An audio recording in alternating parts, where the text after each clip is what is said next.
जिन्हें जमानत मिल चुकी है। किसान आंदोलन से जुड़े टूल किट मामले में क्लाइमेट एक्टिविस्ट दिशा रवि को कल जमानत मिली। दिशा को जमानत देते वक्त कोर्ट ने पुलिस और सरकार को लेकर कुछ सख्त टिप्पणियां की। कोर्ट ने देशद्रोह का केस दर्ज करने पर भी सवाल उठाए। आज शांतनु मुलुक की अग्रिम जमानत अर्जी पर सुनवाई होनी है।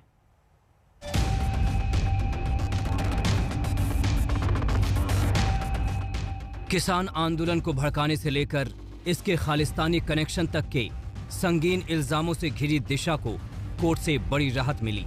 पुलिस ने कोर्ट के सामने टूल किट के असली मंसूबे को लेकर तमाम सवाल उठाए, लेकिन कोर्ट को दिशा के इरादों में कुछ भी ऐसा नहीं लगा कि उसे सीखचों के पीछे रखा जाए। पटियाला हाउस कोर्ट के सत्र न्यायालय ने दिशा को जमानत दे दी। पहले पुलिस की वो दलीलें सुनिए जो उसने कोर्ट के सामने दिशा के खिलाफ दी। पुलिस ने कहा कि ये एक महज टूल किट नहीं था। असली मंसूबा भारत को बदनाम करना था। देश में अशांति पैदा करने के खतरनाक इरादे थे। दिशा ने व्हाट्सएप पर हुई चैट मिटा दी थी। वो कानूनी कार्रवाई से वाकिफ थी।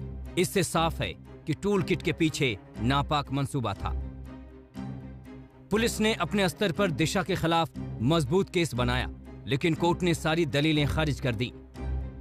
दिशा के बारे में कोर्ट ने कहा कि रिकॉर्ड में ऐसा कुछ नहीं है कि जिससे लगे कि दिशा अलगाववादी विचार रख रही थी। दिशा का प्रतिबंधित संगठन सिख फॉर जस्टिस से संबंध साबित नहीं हुआ। नुकसान न पहुंचाने वाली टूल किट का एडिटर होना अपराध नहीं है। दिशा को जमानत देने के साथ साथ कोर्ट ने कुछ ऐसी टिप्पणी भी की जिनमें पुलिस के जांच और केस दर्ज करने के तरीकों को लेकर गंभीर सवाल थे। जज धर्मेंद्र राणा ने जमानत देने वाले फैसले में कहा कि देशद्रोह का मामला सिर्फ सरकार के टूटे गुरूर पर मलहम लगाने के लिए नहीं थोप सकते।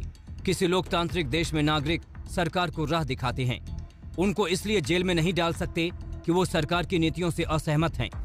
विचारों में मतभेद और असहमति सरकार की नीतियों में निष्पक्षता लाती है और जागरूक नागरिक हमें हम मिलाने वाले लोगों के मुकाबले समृद्ध लोकतंत्र की पहचान है।